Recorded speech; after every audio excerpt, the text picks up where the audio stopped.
Hi అండి, welcome to ఆర్గా kitchen. హెల్దీగా టేస్టీగా తయారు చేసుకునే పెసర పూర్ణాల గురించి ఈరోజు తెలుసుకుందాం.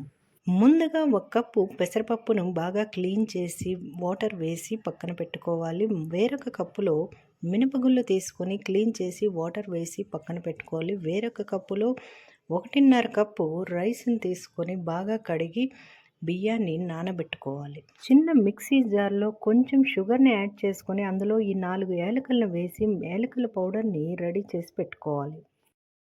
2 గంటల తర్వాత బాగా నానిన మినపగుళ్ళని గ్రైండర్లో యాడ్ చేసుకొని బాగా పేస్ట్ లాగా తయారయ్యాక ఇంకొంచెం వాటర్ని యాడ్ చేసుకొని బియ్యాన్ని యాడ్ చేసుకొని మీడియం కన్సిస్టెన్సీలో థిక్ బ్యాటర్ లాగా తయారు చేసుకోవాలి.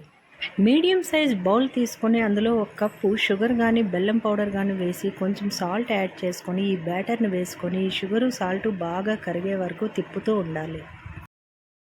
ఈ రుబ్బులో 1 కప్పు గోధుమ పిండిని కూడా యాడ్ చేసుకుంటే బాగా స్మూత్గా వస్తాయి. సోయ కూడా ఫ్లఫీగా ఉంటుంది. ఈ రుబ్బులో షుగరు సాల్ట్ బాగా మిక్స్ అయ్యేటట్టుగా ఎక్కడ ఉండలు లేకుండా ఈ పిండిని బాగా కలిపి పక్కన పెట్టుకోవాలి. బ్యాటర్ ప్రిపేర్ చేసేటప్పుడు బాగా థిక్గా అనిపించినప్పుడు కొంచెం వాటర్ని యాడ్ చేసుకొని బాగా తిప్పుతూ మరీ థిక్గా కాకుండా మరీ పలుచగా కాకుండా మీడియం కన్సిస్టెన్సీలో ఉండేటట్టుగా ప్రిపేర్ చేసుకోవాలి.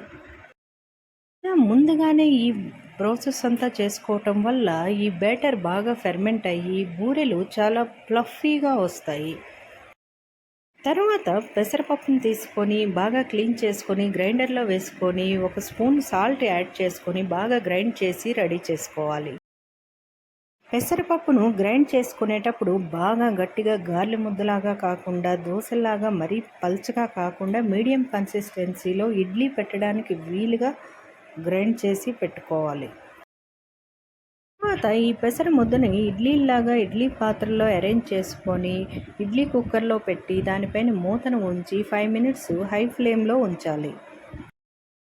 ఇడ్లీ కుక్కర్ విజిల్ వచ్చినప్పుడు స్టవ్ని లో ఫ్లేమ్లోకి టర్న్ చేసుకొని ఒక 1 మినిట్ తర్వాత పైన మూతను తీసి ఇడ్లీలు ఉడికాయా లేదా అని ఒక చాప్తో కానీ లేదా ఒక స్పూన్ తీసుకొని కానీ చెక్ చేయాలి. తయారు చేసుకున్న ఇడ్లీల్ని ఒక పెద్ద సైజు ప్లేట్ని తీసుకొని అందులో ఈ ఇడ్లీల్ని బాగా చల్లారేటట్టుగా చూసుకోవాలి. ఎక్కువ పూర్ణాలు కావాలనుకునే వాళ్ళు పెసర రుబ్బుని ఎక్కువగా వేసుకుంటారు కాబట్టి రెండోసారి కూడా సేమ్ ప్రాసెస్లో ఇడ్లీల్ని ప్రిపేర్ చేసుకొని వాటిని కూడా చల్లారి పెట్టుకొని పక్కన పెట్టుకోవాలి. ఫస్ట్ ప్రిపేర్ చేసుకున్న ఇడ్లీలు చల్లారిన తర్వాత చేత్తో రవ్వలాగా చేసి పక్కన పెట్టుకోవాలి. తర్వాత సెకండ్ టైం చేసిన ఇడ్లీని మళ్ళీ బాగా చల్లారి పెట్టుకొని వాటిని కూడా 10 మినిట్స్ తర్వాత రవ్వలాగా చేసి పక్కన పెట్టుకోవాలి. ఇది చేత్తో ఈజీగా రవ్వలాగా అవుతుంది ఫ్రెండ్స్. ఇలా చేత్తో టైం ప్రాసెస్ అనుకునే వాళ్ళు ఇడ్లీల్ని బ్రేక్ చేసి బాగా చల్లారబెట్టి మిక్సీ పట్టించి రవ్వలాగా మిక్సీ పట్టించుకోవాలి. ముద్దలాగా కాకుండా పొడి పొడిగా రవ్వలాగా వచ్చేటట్టుగా 2 సార్లు మిక్సీని తిప్పి పక్కన పెట్టుకోవాలి.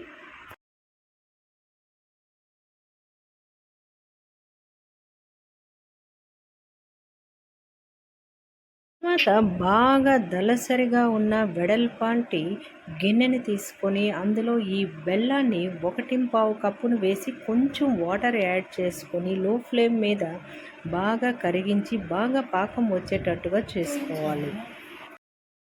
ఒక బౌల్లో వాటర్ని తీసుకొని అందులో ఈ ముదిరిన బెల్లం పాకాన్ని వేసి ఉండలాగా అయినాక పాకం రెడీ అయిందని అర్థం. ఇలా రెడీ చేసుకున్న పాకంలో ముందుగా ప్రిపేర్ చేసుకున్న పెసరపప్పు రవ్వని వేసుకొని స్లోగా కలుపుతూ స్టవ్ని లో ఫ్లేమ్లో ఉంచి స్లోగా కలుపుతూ థిక్ కన్సిస్టెన్సీగా పొడి పొడిలాడేటట్టుగా ఈ రకంగా తయారు చేసుకోవాలి. తర్వాత ముందుగా ప్రిపేర్ చేసి పెట్టుకున్న యాలకుల పొడిని కూడా బాగా కలిపితే మంచి వాసన వస్తూ ఉంటుంది. బాగా కలిసిన తర్వాత బాగా చల్లార్చాలి. ఇలా చల్లార్చిన ముద్దని రౌండ్గా బాల్స్ లాగా చేతికి కొంచెం నెయ్యిని రాసుకొని ఉండలుగా చుట్టి ఒక ప్లేట్లో పెట్టుకోవాలి. తర్వాత ఒక మందపాటి కళాయిని తీసుకొని దానిలో సగాన్ వరకు ఆయిల్ని వేసి స్టవ్ని హై ఫ్లేమ్లో ఉంచి ఈ కళాయిని స్టవ్ పైన పెట్టి ఆయిల్ బాగా హీట్ అయ్యేటట్టుగా చేసుకోవాలి. ఆయిల్ మరిగేలోపు ముందుగా రెడీ చేసుకున్న మినప రుబ్బు బ్యాటర్ని తీసుకొని బాగా కలిపి అందులో ఆల్రెడీ రెడీ చేసి పెట్టుకున్న ఈ ఉండల్ని డిప్ చేసి స్టవ్ని మీడియం ఫ్లేమ్లో ఉంచి ఈ ఉండల్ని వేస్తూ ఉండాలి. బూరెలు వేయటం అందరికీ వచ్చు కదండి ఫ్రెండ్స్. ఈ ఉండల్ని డిప్ చేస్తూ వేస్తూ ఉండాలి. వేసేటప్పుడు కొంచెం ఆయిల్ పైకి రాకుండా జాగ్రత్తగా వేయాలి. ఈ మినపరుబ్బు బ్యాటర్ని సోయా అంటాం కదండి ఫ్రెండ్స్. ఈ సోయాలో కొంచెం బాగా హీట్ అయిన ఆయిల్ని 2 స్పూన్లు యాడ్ చేసుకొని బాగా కలిపి ఈ బూరెల్ని అందులో డిప్ చేసి వేస్తే ఈ బూరెలు మరింత స్మూత్గా వస్తాయి. ఈ పూర్ణాలని వేసేటప్పుడు నూనె బాగా కాగిన తర్వాత స్టవ్ని మీడియం ఫ్లేమ్లో పెట్టుకొని వేయాలి ఫ్రెండ్స్. లో ఫ్లేమ్లో పెట్టి వేస్తే బూరెలు నూనెలో అతుక్కుపోయి ఆ గిన్నెకే అతుక్కుపోయి రెండో వైపు టర్న్ చేయడం చాలా కష్టం అయ్యి ఆయిల్ అంతా పాడవుతుంది. జాగ్రత్తలన్నీ పాటించి బూరెల్ని ఆయిల్లో వేసినాక ఒక 5 మినిట్స్ మీడియం ఫ్లేమ్లో బాగా వేగినాక వాటిని ఒక చిన్న స్పాచులాని చిన్న పుల్లని యూజ్ చేసి టర్న్ చేసి రెండో వైపు కూడా గోల్డెన్ బ్రౌన్ వచ్చే వరకు వేయించి ఒక ప్లేట్లో టిష్యూని తీసుకొని అందులోకి వీటిని ట్రాన్స్ఫర్ చేయాలి. ఇలా ఆవిరి పెట్టి చేసుకున్న ఈ బూరెల్ని ఆయిల్లో వేసినప్పుడు ఆయిల్ అస్సలు ఎక్కువగా పీల్చవు. ఆయిల్ కూడా చాలా నీట్గా ఉంటుంది. వేరే రకం బూరెలు చేసుకునేటప్పుడు ఆయిల్ బాగా స్పాయిల్ అయిపోయినట్టుగా కనిపిస్తుంది. కానీ వీటితో బెనిఫిట్ ఏంటంటే ఆయిల్ పాడవదు. ఆయిల్ కూడా చాలా తక్కువగా తీసుకుంటుంది. Healthy and tasty recipe. ఇలా ప్రిపేర్ చేసుకున్న పూర్ణాలని బాగా చల్లారాక తడి లేకుండా పొడి పొడిలాడుతూ ఉన్నప్పుడు తడి లేని డబ్బాల్లో వేసుకొని వీటిని ఫ్రిడ్జ్లో 15 to 20 డేస్ స్టోర్ చేసుకోవచ్చు. టేస్ట్ అస్సలు పాడవదు. పూర్ణాలని ఇదే విధంగా పెసరపప్పుతో కాకుండా శనగపప్పుతో కూడా ఇదే ప్రాసెస్లో ఈజీగా చేసుకోవచ్చు. శనగపప్పుతో చేసుకునేటప్పుడు ఇంకాస్త బెల్లాన్ని మరొక పావు కప్పు యాడ్ చేసుకుంటే టేస్ట్ చాలా బాగుంటుంది.